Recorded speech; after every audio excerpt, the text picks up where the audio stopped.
Bom, vamos então começar. Esse material é o material que eu tomei como base do professor Demóstenes, que é especialista nessa área. Mas eu fiz algumas modificações, fiz uma adaptação necessárias, né? Fiz alguma complementação, mas o material é um material bem interessante e que eu gostaria de compartilhar com vocês.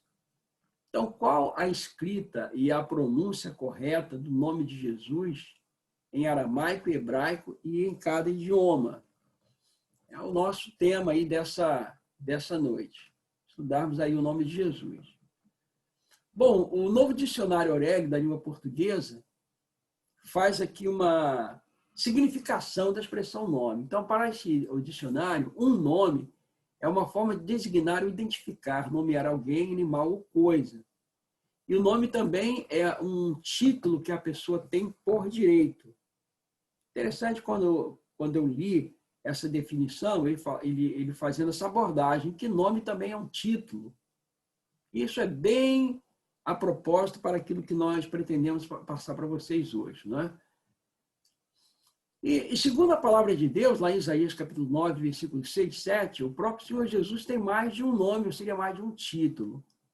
Porque o texto diz assim: porque um menino nos nasceu, um filho se nos deu, o governo está sobre seus ombros, e o seu nome será, contem, maravilhoso, conselheiro, Deus forte, Pai da eternidade, príncipe da paz, para que se aumente o seu governo e venha a paz sem fim sobre o trono de Davi e sobre o seu reino, para o estabelecer e o firmar mediante o juízo e a justiça, desde agora e para sempre. O zelo do Senhor dos Exércitos fará isso.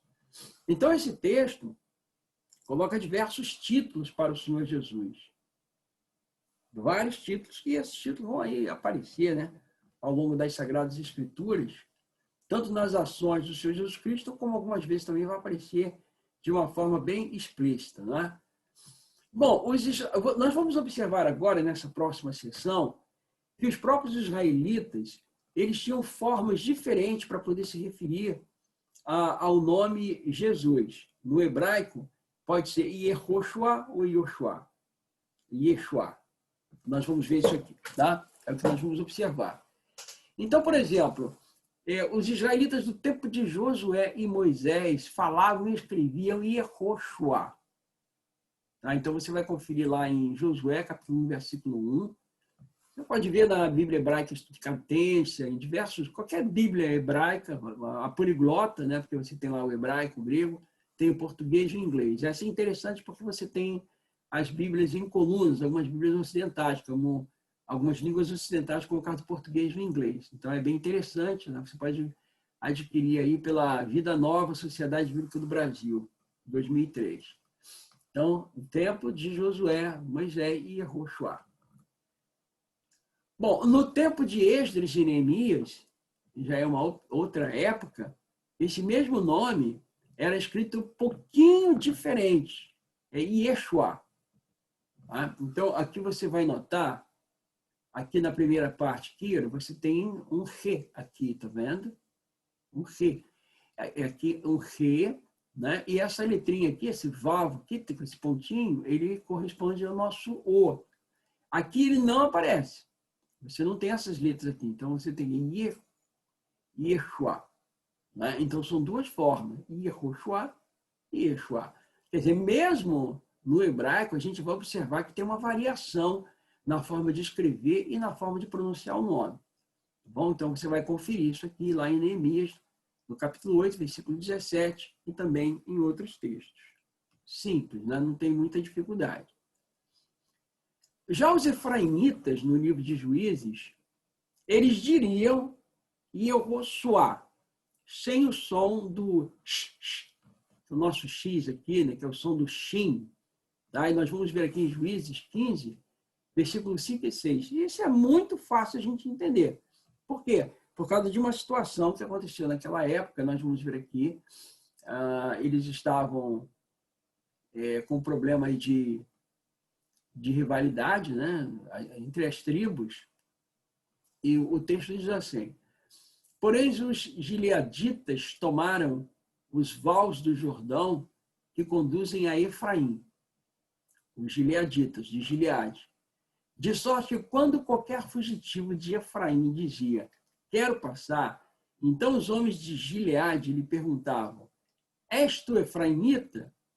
Se respondia, não,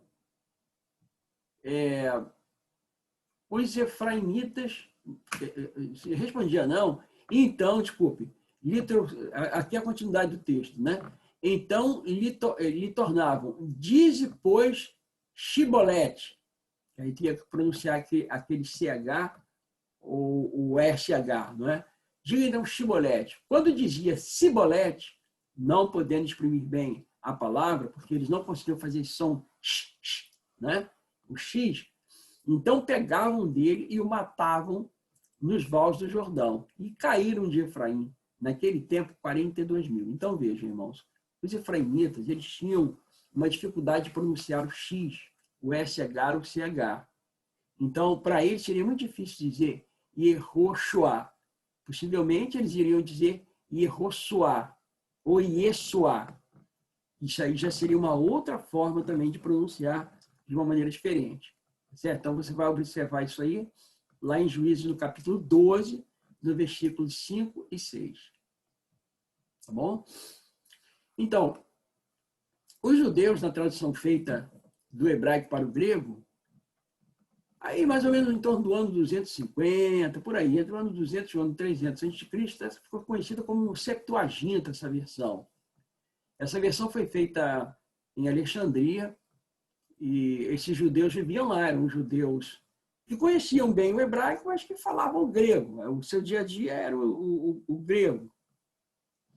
E eles queriam, então, traduzir o Antigo Testamento, do hebraico, do aramaico, para o grego, que era a língua que se falava ali em Alexandria. Até porque muitos judeus estavam nascendo ali, né, uma nova geração e tudo mais. E eles não queriam entregar a palavra de Deus para as pessoas no vernáculo, na língua que era falada ali. Bom, que essa língua ficou conhecida como grego da Koiné. Ele foi falado mais ou menos no ano 300 a.C. até o ano 300 depois de Cristo, né? Vai de Alexandre até a era constantiniana, até Constantino. Essa versão também ficou conhecida como a versão dos 70. Né? E assim, é notório quando a gente observa como eles traduziram. Né? Eu tenho aqui, na minha biblioteca, eu tenho duas versões da Septuaginta. Eu tenho uma em colunas e tenho uma que é o texto grego puro, né? Eu tenho duas. Mas tem também no iPad aí diversas edições, né, que a gente poderia usar. Eu examinei todas elas e a gente observa que, de fato, é isso mesmo. Né? Então, eles escreveram o nome de Josué nessas versões de Septuaginta como Jesus. Jesus é a forma grega e vai dar Jesus. Então, Josué, em grego, é Jesus, que é o mesmo nome de Jesus. Jesus, transliterado aqui para o português. Notem que no grego, o sigma, ele sempre tem um som muito forte. A gente pronuncia como se fossem dois S's. Né? Jesus, é bem forte. Sempre o sigma é muito forte. Então, você vai encontrar isso também na Bíblia poliglota, né? Quem puder, adquira, porque é muito importante, aquele que não tem o domínio, né, das línguas originais. Então, a Septuaginta ela também é reconhecida pela Enciclopédia Judaica como uma tradução feita pelos judeus de fala grega por volta do século II a.C. e que foi amplamente usada pelos cristãos depois. Se você pegar uma Bíblia de estudo, uma boa Bíblia de estudo, você vai notar o seguinte, que quando os apóstolos vão fazer alguma referência ao Antigo Testamento, normalmente eles não usam o texto massorético. Normalmente eles usam a Septuaginta, que é essa versão dos 70. Existem algumas explicações para isso. Por exemplo, alguns dizem que a Septuaginta foi traduzida de um hebraico, digamos assim, mais perto do original, de um hebraico que seria mais puro, né? Que não teria sido muito maculado aí depois por cópias e cópias. Então, alguns dizem isso. E que a Septuaginta, então, teria preservado um hebraico muito bom, muito interessante, e por isso os apóstolos, então, citavam bastante aí da Septuaginta. né? Então, essa é uma vertente. Existe uma outra vertente que diz o seguinte, que os apóstolos citam da Septuaginta, porque na tradução, essa tradução acabou favorecendo alguma interpretação do Messiato de Jesus Cristo. Ou seja, as expressões agora elas ficaram mais próximas daquilo que representa o ministério de Jesus Cristo. Então, essa seria também uma outra vertente, não é? Mas o fato é que a Septuaginta foi muito utilizada pelos apóstolos. E quando você vai na Septuaginta, o nome Yeshua ou Yehoshua, ele é transliterado lá como Jesus. Jesus no grego, né? Uma outra obra também é a obra de Flávio Josefo, eu tenho ela aqui, eu comprei essa obra completa. Aliás, eu nem comprei aqui no Brasil, eu comprei lá em Jerusalém mesmo, há vários anos. E essa obra é uma obra reconhecida, é uma obra autêntica. Flávio Josefo viveu entre o ano 38 até o ano 100 depois de Cristo. E a sua obra é considerada, é vista, né, como uma obra autêntica. E nós vamos observar, daqui a pouco eu vou mostrar para vocês, né, que eu coloquei para vocês aí um exemplo, daqui a pouco a gente vai ver, que Josefo, ele também vai transliterar o nome de Josué, né, o nome de Jesus, ele vai usar e vai escrever Jesus, que em português vai dar Jesus. Um outro fato que eu acho assim também de suprema importância, eu tenho aqui diante de mim esse livro, esse aqui é o Corão, não o Corão, que é o livro sagrado dos muçulmanos, né, que eu tenho aqui, fica no lugar de destaque, onde ficam as minhas Bíblias, com muito respeito, é claro, né? A gente deve considerar, sempre ter respeito por aquilo que as pessoas consideram como sagrado, e os islâmicos no Corão, em árabe, que é uma língua irmã do aramaico, escrevem o nome de Jesus, traduzido aqui do Yeshua, Yehoshua ou Yeshua, isso aqui também não aparece, mas é uma suposição. E nós vamos ver que o Centro Islâmico aqui no Brasil transliterou como essas palavras como Jesus. E não consideraram isso como de nenhuma forma como uma espécie de adulteração do nome, de forma alguma. Eles teriam até autoridade para dizer isso pelo fato de eles terem o conhecimento dessa língua semítica, mas eles não fizeram isso. E eu peguei aqui, coloquei aqui alguns exemplos, certo? Esse exemplo aqui está aí na surata, na segunda surata, na página 87, está aqui na minha Bíblia, está tudo marcadinho aqui, né? A segunda surata, 87.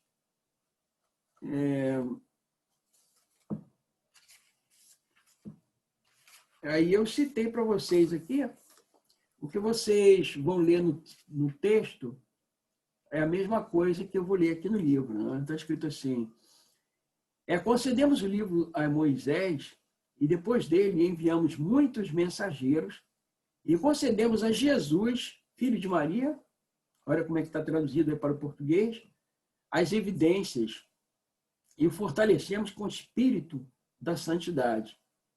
Cada vez que vos era apresentado um mensageiro contrário aos vossos interesses, vós vos ensoberbecieis, desmentíeis uns e assassináveis outros. Continua lá o texto, né? Bom, eu tirei esses textos aqui, não tirei todos para não ficar muito cansativo, mas aí você vai para a segunda aqui, que é aqui a página 253. Página não, desculpe, né? É a segunda surata lá é uma espécie de versículo, 253, está escrito assim. E quando os anjos disseram, ó Maria, Alá te anuncia o seu verbo, cujo nome será o Messias, Jesus, filho de Maria, nobre neste mundo e no outro, e que se contará entre os próximos de Alá. Na próxima agora, eu vou fazer mais duas citações aqui da Surata 3, né? Aí você vai pegar do 45 até o 55. Eu cito o 45 e o 55. Aí eu paro aí para não ficar muito cansativo. Muita citação. e concedemos a Jesus, filho de Maria, as evidências e o fortalecemos com o espírito de santidade. E, finalmente, e quando Alá disse, ó Jesus, por certo que porei termo à tua estada na terra, ascender-te-ei até mim e salvar-te-ei dos incrédulos, fazendo prevalecer sobre eles os teus prosélitos, até o dia da ressurreição. Então a mim será o vosso retorno, e julgarei as questões pelas quais divergis. Então notem que aqui também, né, eu copiei o texto aqui direitinho, está lá Jesus. Então eles transliteraram lá como Jesus. Então para eles, que são de língua semítica, não teve problema nenhum de transliterar para o português como Jesus. Então, assim, as exigências, eu coloquei aqui em vermelho de onde eu tirei, né? Não continuei o restante para não ficar muita citação. Mas, assim, se olhar aqui no índice, tudo direitinho, você vai observar, tanto aqui quanto em José, José tanto se refere a Jesus Cristo como a outro Jesus também, sempre escrito dessa mesma forma, né? O que não há problema nenhum. Né? Que vai transliterar do grego, como nós temos aqui, né? Jesus. Certo? Então, é assim que aparece no grego, Jesus, e foi, então, traduzido para o português como Jesus. Tá? Esse texto aqui eu tirei especificamente de Mateus, capítulo 9, versículo 9. Por que de Mateus 9, versículo 9? Porque a língua grega é uma língua declinada. Então, eu tirei do nominativo. O nominativo é o que rege o sujeito. Então, por isso que eu peguei aqui de Mateus 9, 9. Se você pegar, por exemplo, o acusativo, já vai dar uma variação na palavra. Porque no grego, as palavras são flexionadas de acordo com o caso. Então, o caso nominativo, genitivo, acusativo, o dativo, o vocativo, enfim. Então, eu peguei do nominativo porque o nominativo como ele rege o sujeito, então o nome da pessoa vai ficar sem alteração. Então, Jesus, tá? Então, eu peguei aí o nome de Jesus, de Mateus capítulo 9, versículo 9, para ficar bem claro, né, do nominativo, que é assim mesmo que se escreve no nominativo, ou seja, o nome da palavra de Jesus é Jesus, no grego, vem para o português, vai dar Jesus. Né? A gente vai observar que os gregos também tinham dificuldade. Eles não pronunciavam o J, né? Assim como acontece na língua hispânica também. E aqui para a língua portuguesa acabou vendo esse som de J aí na frente. Isso aí é muito compreensível por causa dessa questão de articulação das palavras. Né? Por exemplo, os americanos e os ingleses, eles têm uma forma de pronunciar o TH, né? A palavra terra, earth, eles têm uma forma de soprar, de colocar esse TH, a língua fica entre os dentes, dá uma sopradinha, que é muito difícil para quem não tem treinamento de pronunciar. Assim como também os americanos têm muita dificuldade de dizer a palavra minhoca. E eu já fiz essa experiência com alguns americanos. Alguns até conseguem, né? Mas é um pouco difícil. Normalmente eles falam minhoca. Eles não conseguem falar como nós, minhoca. Eles têm essa dificuldade, né? Então, essa coisa de você exigir que uma pessoa de um idioma pronuncie exatamente uma palavra como é num outro idioma, isso aí é algo que vai contra o senso comum das coisas. Né? Agora, voltando aqui para Flávio José, um escritor judeu, Flávio José viveu aí mais ou menos na época da queda de Jerusalém, ali no ano 70. Então, ele produziu as suas obras, elas estão todas aqui nesse material, né? Na obra Antiguidade dos Judeus, Antiguidades Judaicas, por volta do ano 94 d.C. E ele também usou a forma grega Jesus, que vai ser traduzido ali, esse material que eu comprei lá em Jerusalém, ele está escrito em inglês, ele foi traduzido para o inglês. E aqui o nome aparece como Jesus, como se diz em inglês Jesus, mas se escreve da mesma forma. Né? Então, ele traduziu aqui Jesus, de Jesus ele traduziu para Jesus, Jesus. Ele cita várias vezes, se referindo a Jesus, se referindo também se referindo a outras pessoas. Né? Aqui você tem as referências, né? Eu dei uma passeada por essas referências aqui, para dar assim, uma confirmada, de fato você não tem aí o que contestar, né? Jerônimo escreveu a Vulgata Latina. Jerônimo viveu aí na época do Papa Dámaso, que pediu que fosse feita uma versão autorizada, mandou que ele reunisse as versões latinas que existiam naquela época, fragmentadas e tal, no século V, VI, por aí, e pegar essas versões fragmentadas, então, e juntar e traduzir, revisar. E ele levou alguns anos fazendo isso, né? Ele traduziu o Novo Testamento para o grego e o Antigo Testamento o Novo Testamento do grego para o latim e o Antigo Testamento hebraico e aramaico ele traduziu também para o latim. Ficou conhecido como Vulgata Latina. E recebeu esse nome Vulgata porque o Papa Dámaso queria que ele fizesse uma versão que pudesse ser compreendida pelas pessoas de fala latina, que é uma coisa bem interessante, né? Colocar aí a Bíblia na mão das pessoas que pudessem ler o latim naquela época, né? E ele fez isso. E nós vamos observar que ele vai pegar esse nome aqui, Josué, e ele vai transliterar o nome lá do hebraico, né? Por exemplo, Yehoshua, ele translitera como Jesus. Tá? Jesus. É muito interessante isso, a gente observar isso, né? Tanto Yehoshua quanto Yeshua, ele vai traduzir para o latim como Jesus. Ele entendeu isso, ele era um perito, ele conhecia a língua, né? Jerônimo, segundo alguns dizem, ele aprendeu o hebraico e o aramaico na casa do patriarca de Jerusalém, né? E ficou alguns anos lá para poder aprender e trabalhar o hebraico, né? E ele fez isso muito bem, porque o grego ele já conhecia, né? Ficou lá na casa de Gregório de Nazianzo, ou Gregório Nazianzeno. Então, vejam, em latim, na Vulgata, o nome hebraico ficou Jesus, e quando veio para o português ficou como Jesus. E os judeus, inclusive, eles reconhecem como sendo fiel ao original essa versão. Ok? Vulgata Latina, aí ela é muito cara, para você comprar em papel, é muito cara, né? Deve estar custando aí uns 350, 400 reais uma Bíblia da Vulgata, mas você tem aí para computador, você consegue tranquilamente, né? Bom, em português e inglês se escreve a mesma coisa, da mesma forma, né? Em português a gente escreve assim, dessa maneira, e de Jesus, em inglês se escreve dessa mesma forma, se pronuncia Jesus. Mas a forma da escrita é da mesma forma, né? É igual. E a enciclopédia judaica também registra para o hebraico Yehoshua, faz a transliteração para o português também como Jesus ou para o inglês Jesus. Tá? Isso é bem notório, porque são os próprios judeus que fazem isso. Então, você tem aí no verbete Jesus da enciclopédia judaica. Portanto, os escritores da Bíblia pronunciavam e escreviam o nome de Jesus de formas diferentes.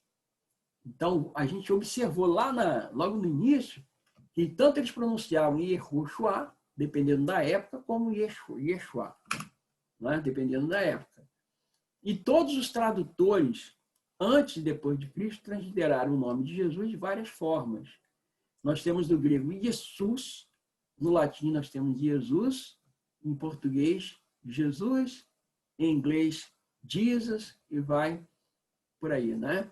Então, inclusive, os próprios judeus fizeram a mesma coisa. Então, não é necessário, não é uma coisa obrigatória que a gente pronuncie da forma hebraica ou da forma aramaica algo assim imposto arbitrariamente para se referir a Jesus. Não, você tem que pronunciar Jesus dessa forma. Isso aí, na verdade, é um absurdo, não é? Isso não tem lógica. Isso não expressa o caráter de Deus, não é? Imagina Deus agora exigir de uma pessoa até que tem uma determinada falha na sua maneira de falar, que tem dificuldade de articular uma língua estrangeira, e a pessoa ser obrigada a falar aquilo, porque senão Deus não vai ouvi-la. Isso aí até expressa mal o caráter de Deus, né?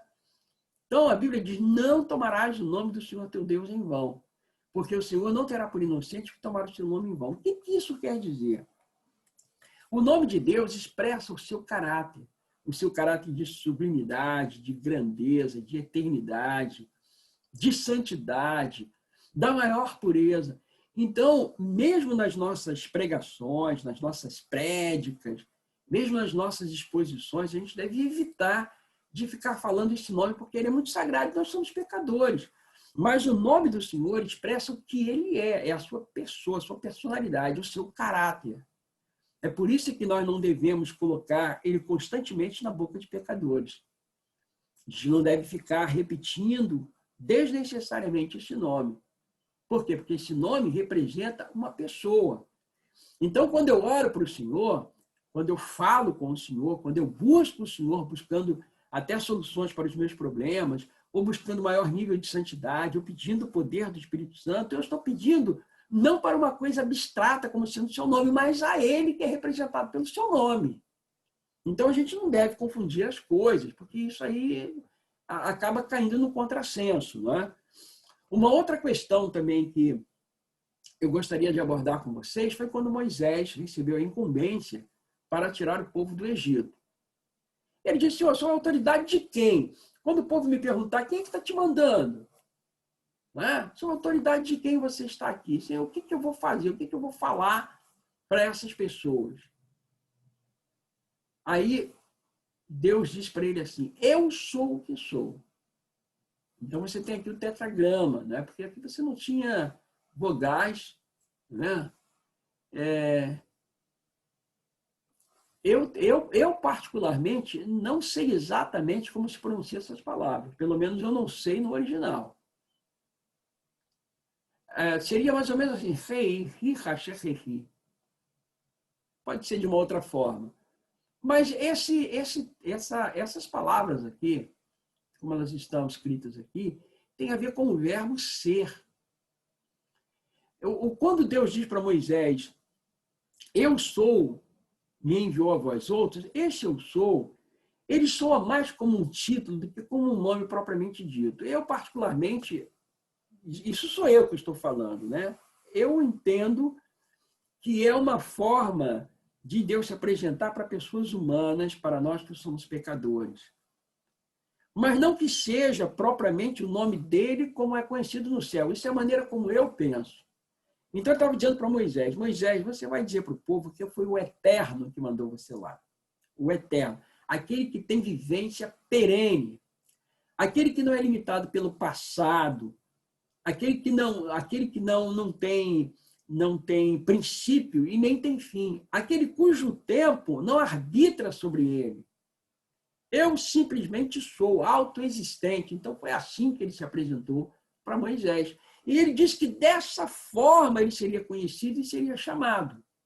Então, ele disse assim: este é o meu nome eternamente, assim serei lembrado de geração em geração. Então, enquanto nós vivemos aqui nesse planeta, nessa terra, de geração em geração, nós vamos nos lembrar que Deus se apresentou para Moisés dessa forma e assim que ele quer ser conhecido. Mas isso não quer dizer, pelo menos eu entendo assim, que este seja um nome como o Senhor é conhecido, por exemplo, pelos anjos. É uma maneira como eu entendo, mas uma forma como ele se apresentou para Moisés, um pecador. Isso é uma questão, já entramos aí no terreno filosófico e tudo mais, é uma opinião pessoal, mas eu acredito que a gente não deve, portanto, se prender a articular o nome do Senhor de uma determinada forma, dentro de um formato que só assim que ele vai ser aceito. Eu, de forma alguma, acredito nisso. Não vejo base bíblica para isso. E por quê?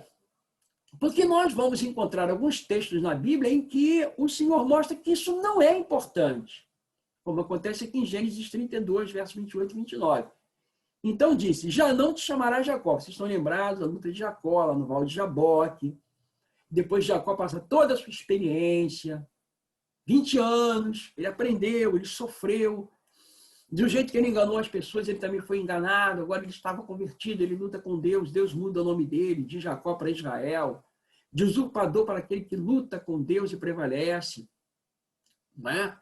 E o texto está aí. Então diz: já não te chamarás Jacó, e sim Israel, pois como príncipe lutaste com Deus e com os homens e prevaleceste. Tornou Jacó: dize, rogo-te, como te chamas? Respondeu ele: por que perguntas pelo meu nome? E o abençoou ali. Quer dizer, para Deus não foi nem importante que Jacó soubesse o seu nome. O que foi importante em tudo isso? O importante foi o relacionamento que eles tiveram ali. O importante foi o encontro. O importante foi o arrependimento. Foi o prevalecer da bênção de Deus, com toda humildade, uma vez que agora ele reconhece que é um pecador, mas não um pecador empedernido, mas um pecador penitente. Isso que foi importante para Deus. Jacó, não tem necessidade de você saber o meu nome. Você sabe quem eu sou. Eu sou o seu Deus, isso é importante. E um outro texto também, aquele texto quando os pais de Sansão receberam a visita do anjo do Senhor e eles ficaram impressionados. Manoá chamava-se o homem, né? Perguntou Manoá ao anjo do Senhor, qual é o teu nome? Para que quando se cumprir a tua palavra, te honremos. Respondeu-lhe o anjo do Senhor e lhe disse, por que perguntas assim pelo meu nome, que é maravilhoso? Por que perguntas?